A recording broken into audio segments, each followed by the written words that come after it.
Au nom du Père, du Fils et du Saint-Esprit. Amen. Famille prophétique, que la paix de notre Seigneur Jésus-Christ soit avec toi, là où tu te trouves. Que sa grâce inonde ta maison, ta vie, ton cœur en ce moment même.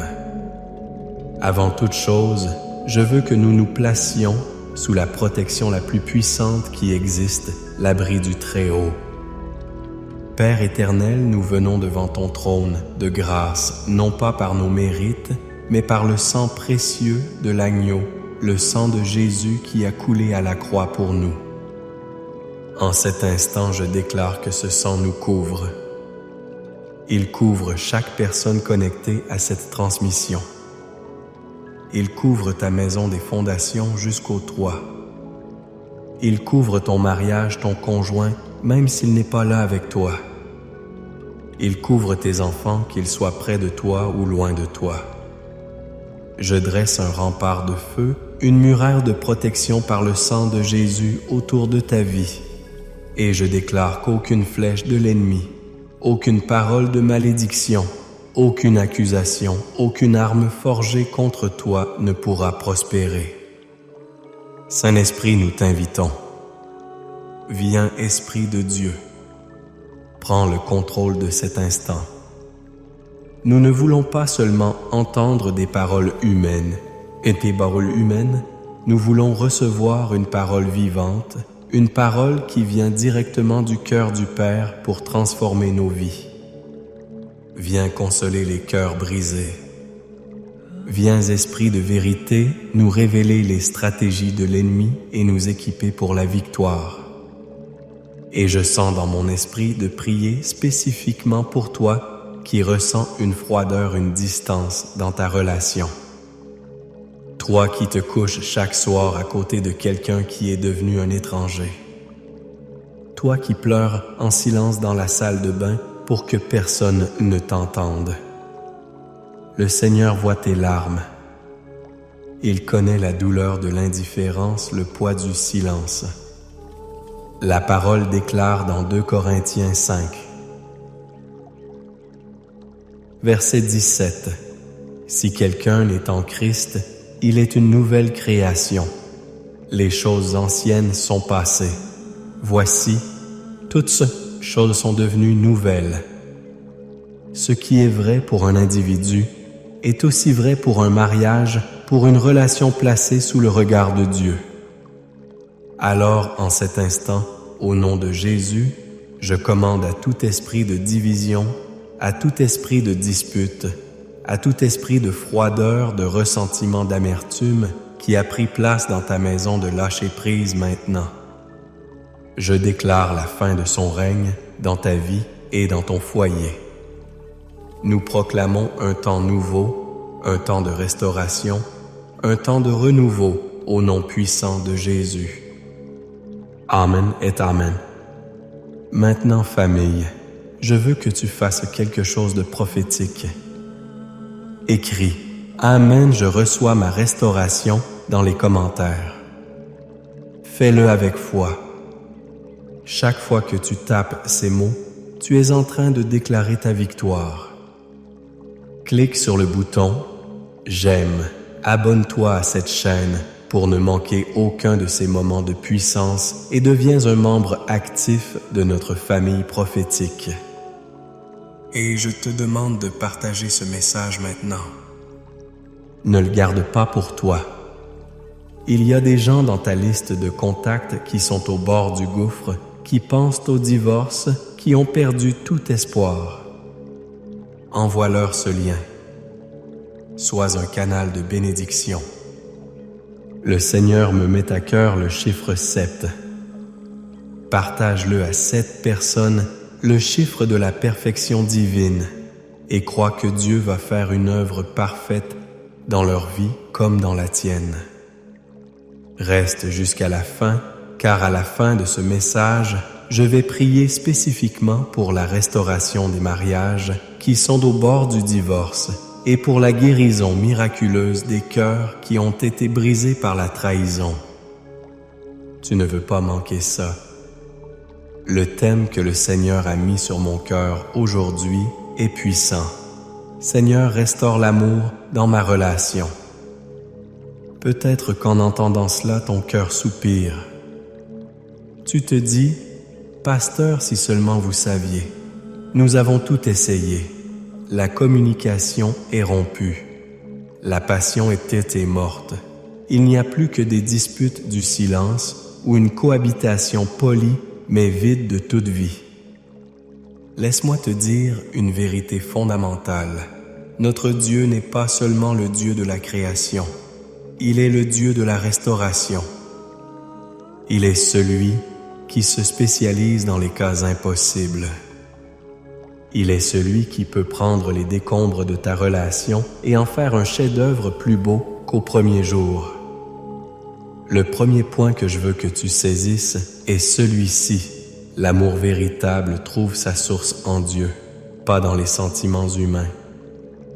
Nous vivons dans un monde qui nous a menti sur l'amour. Il nous a fait croire que l'amour est un simple sentiment, une émotion qui va et qui vient un feu de paille qui s'éteint aussi vite qu'il s'est allumé. Mais la Bible nous révèle une vérité bien plus profonde. 1 Jean 4, verset 8 nous dit « Celui qui n'aime pas n'a pas connu Dieu, car Dieu est amour. » Réfléchis à ça. Il n'est pas dit que Dieu a de l'amour, mais que Dieu est amour. Il est l'essence même, la définition, la source de tout amour véritable. Donc, quand l'amour commence à faiblir dans ta relation, la première question n'est pas « Qu'est-ce que mon partenaire ne fait plus ?» mais « Où est ma connexion avec la source de l'amour ?» Souvent, la froideur dans le couple n'est que le symptôme d'une froideur spirituelle, d'une déconnexion avec Dieu. Vous avez cessé de puiser à la source. Vous essayez de vous donner l'un à l'autre quelque chose que vous n'avez plus parce que vos propres réservoirs sont vides. La Genèse nous dit que l'homme et la femme deviendront une seule chair. Cette unité n'est pas seulement physique, elle est émotionnelle et spirituelle. Et l'ennemi le sait. C'est pourquoi sa première cible est de couper votre alimentation spirituelle, de vous isoler de Dieu, car il sait qu'un couple déconnecté de Dieu est un couple qui finira par se déconnecter l'un de l'autre. Je me souviens d'un couple dans notre église, appelons-les David et Léa. Ils étaient au bord du divorce. Ils avaient tout essayé thérapie de couple voyage pour se retrouver discussions interminables qui finissaient en crise. Rien ne fonctionnait. Un jour en larmes, Léa m'a dit « Pasteur, je n'ai plus rien à lui donner, c'est vide. » Je leur ai alors lancé un défi. Pendant 30 jours, arrêtez d'essayer de réparer votre couple et commencez chacun de votre côté à chercher à réparer votre relation avec Dieu. Priez, lisez la parole, jeûnez. Ne vous demandez rien, l'un à l'autre, demandez tout à Dieu. Ce fut difficile au début, mais peu à peu quelque chose a changé. En se remplissant de l'amour de Dieu, ils ont commencé à se voir différemment. Le pardon est devenu possible. La patience a refait surface. L'amour qu'ils cherchaient désespérément l'un dans l'autre, ils l'ont d'abord retrouvé en Dieu. Hâte, cet amour divin a commencé à déborder de leur cœur et à inonder leur relation. Dieu n'a pas juste réparé leur mariage, il l'a ressuscité. Alors je te le dis aujourd'hui, arrête de te battre avec tes propres forces. Cesse d'exiger de ton conjoint qu'il remplisse un vide que seul Dieu peut combler. Retourne à la source. Plonge-toi dans sa présence. Laisse son amour te guérir, te remplir, te transformer. Et tu verras cet amour divin commencer à couler à travers toi pour toucher et restaurer ta relation. Le deuxième point, tout aussi crucial, est celui-ci. Tu dois reconnaître qu'il y a un combat spirituel pour la destruction de ta famille. Écoute-moi attentivement. Les disputes constantes à propos de l'argent des enfants de la belle famille, l'infidélité, la pornographie, l'addiction, la critique, le mépris, le silence glacial. Ce ne sont pas de simples problèmes de couple. Ce sont des stratégies de l'enfer. Ce sont les symptômes d'une attaque spirituelle ciblée. La parole de Dieu est claire en Jean 10, verset 10. Le voleur ne vient que pour dérober, égorger et détruire. Moi, je suis venu afin que les brebis aient la vie et qu'elle l'ait en abondance. Qui est ce voleur? C'est Satan. Et que veut-il dérober? Ta joie, ta paix, ton intimité. Que veut-il égorger? La communication, la confiance. Que veut-il détruire? Ton mariage, ton alliance, l'héritage de tes enfants. Pourquoi? Parce que le mariage est l'image terrestre de la relation entre Christ et l'Église. Et l'ennemi déteste cette image. Il fera tout pour la souiller, la briser, la détruire.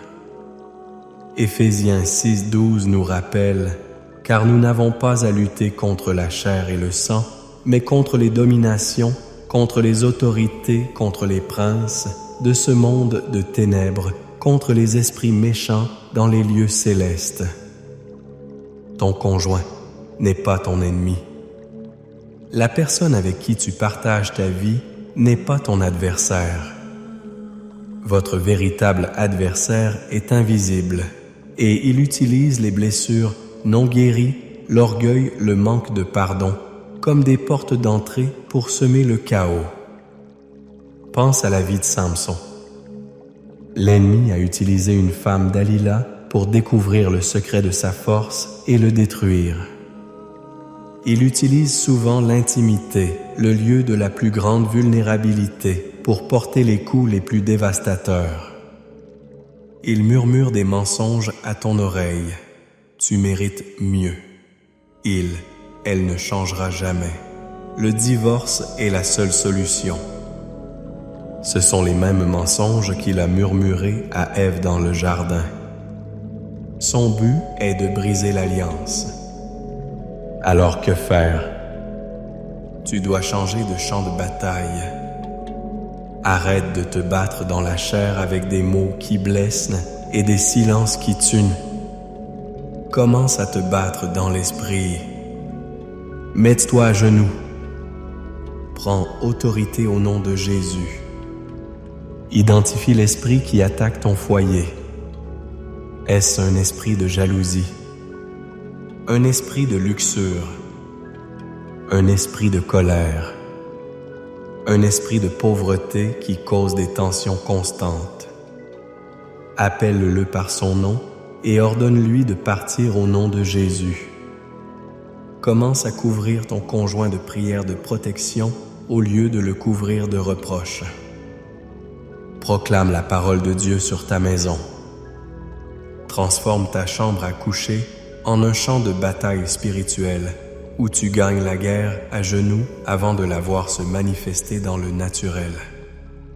C'est là que la victoire se trouve. Et maintenant, nous allons prendre l'arme la plus puissante pour la protection et la restauration de nos foyers. Nous allons nous revêtir de la déclaration prophétique du psaume 91. Je ne veux pas que tu l'écoutes simplement. Je veux que tu le reçoives. Approprie-toi chaque parole.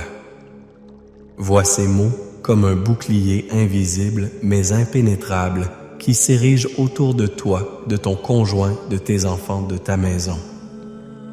Proclamons-le ensemble avec foi.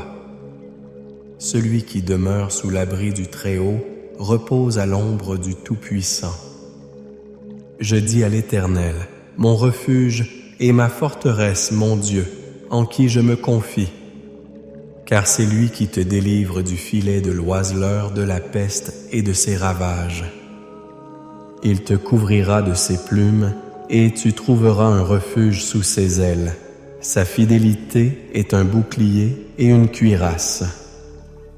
Tu ne craindras ni les terreurs de la nuit, ni la flèche qui vole de jour, ni la peste qui marche dans les ténèbres, ni la contagion qui frappe en plein midi. Que 1000 tombent à ton côté et 10 000 à ta droite, tu ne seras pas atteint. De tes yeux seulement tu regarderas et tu verras la rétribution des méchants. Car tu es mon refuge, ô Éternel, tu fais du Très-Haut ta retraite. Aucun malheur ne t'arrivera, aucun fléau n'approchera de ta tente. Car il ordonnera à ses anges de te garder dans toutes tes voies. Ils te porteront sur les mains de peur que ton pied ne heurte contre une pierre. Tu marcheras sur le lion et sur l'aspice, tu fouleras le lionceau et le dragon. Puisqu'il m'aime, je le délivrerai. Je le protégerai puisqu'il connaît mon nom. Il m'invoquera et je lui répondrai. Je serai avec lui dans la détresse, je le délivrerai et je le glorifierai. Je le rassasierai de longs jours et je lui ferai voir mon salut. Amen. Reçois cette parole de protection divine sur ta vie et sur ta maison. Maintenant, entrons dans ce temps de prière puissant. Je veux que tu mettes Gokane de côté toute distraction. Si tu le peux, mets-toi à genoux. C'est un acte d'humilité et de soumission à la puissance de Dieu. Père et Tivana Dieu Tout-Puissant, Créateur du ciel et de la terre, nous venons devant toi avec des cœurs ouverts. Seigneur, nous reconnaissons que sans toi, nous ne pouvons rien faire. Nous avons essayé de réparer nos relations avec nos propres forces et nous avons échoué. Nous avons utilisé nos propres paroles et nous avons causé plus de blessures. Aujourd'hui, nous nous repentons. Nous nous repentons de nous être déconnectés de toi, la source de tout amour. Père, pardonne-nous d'avoir cherché dans un être humain ce que toi seul peux nous donner. En ce moment, nous te demandons, remplis-nous à nouveau. Remplis nos cœurs vides de ton amour divin, de ton amour agapé. Cet amour qui est patient, qui est bon, qui ne cherche pas son propre intérêt, qui pardonne tout, qui croit, tout qui espère, tout qui supporte tout. Père, que cet amour inonde nos êtres maintenant au nom de Jésus. Seigneur, nous avons aussi entendu ta parole sur le combat spirituel. Nous ouvrons nos yeux spirituels pour voir au-delà des apparences.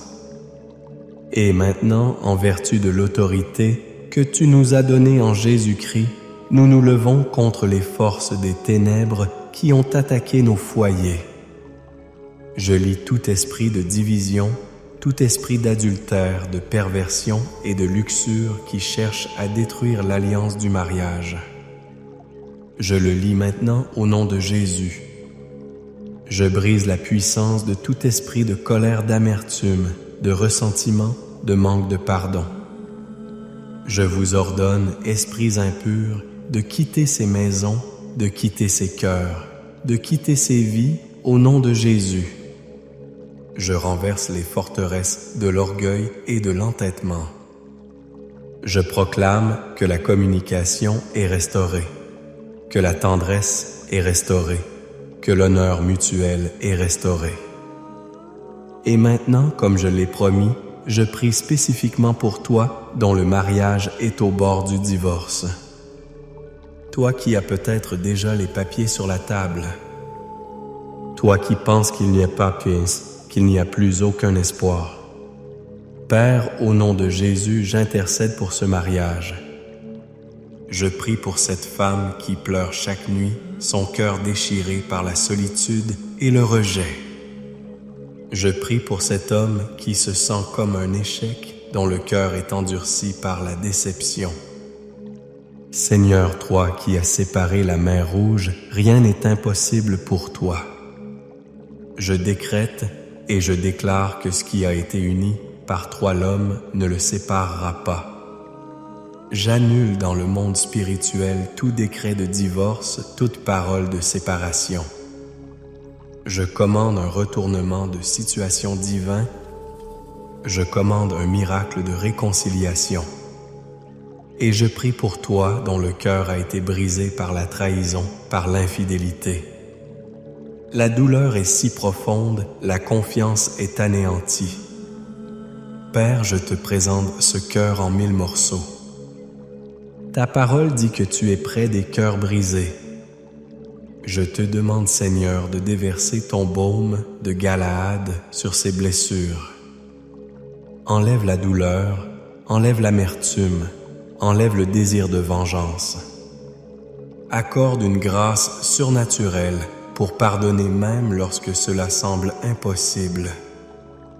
Et je prie pour le conjoint qui a fauté, Seigneur, amène-le à une repentance véritable, une repentance qui produit un changement radical. Restaure ce qui a été dévoré par les sauterelles au nom de Jésus. Père, nous étendons cette prière. Nous prions pour la restauration de nos familles entières. Pour les enfants rebelles, nous proclamons leur retour à la maison, leur retour à toi, Seigneur. Nous brisons les chaînes de l'addiction, de la mauvaise compagnie, de la désobéissance. Nous prions pour une percée financière. Je brise l'esprit de pauvreté, l'esprit de dette, l'esprit de manque. J'ouvre les écluses des cieux sur tes finances, sur ton travail, sur tes projets. Reçois une provision surnaturelle cette semaine au nom de Jésus. Nous prions pour la guérison divine, pour chaque personne qui lutte contre la maladie, que ce soit le cancer, le diabète, l'hypertension, la dépression, l'anxiété. Par les meurtrissures de Jésus, nous avons été guéris. Je libère la puissance de guérison du Saint-Esprit sur ton corps maintenant. Sois guéri de la tête aux pieds au nom de Jésus. Père, nous scellons cette prière dans le sang de Jésus. Nous déclarons que la saison de la défaite est terminée. Une nouvelle saison de restauration, de joie, de paix et de victoire commence aujourd'hui pour chaque personne qui a écouté et cru. Nous te donnons toute la gloire, tout l'honneur et toute la louange. Et maintenant reçois cette bénédiction finale. Que l'Éternel te bénisse et te garde. Que l'Éternel fasse luire sa face sur toi et t'accorde sa grâce. Que l'Éternel tourne sa face vers toi et te donne la paix. La paix dans ton cœur, la paix dans ta maison, la paix dans tes relations, la paix dans tes finances. Au nom du Père, du Fils et du Saint-Esprit. Amen et Amen. Sois béni, famille prophétique. Dites ça. Prophétique. Marche dans ta victoire.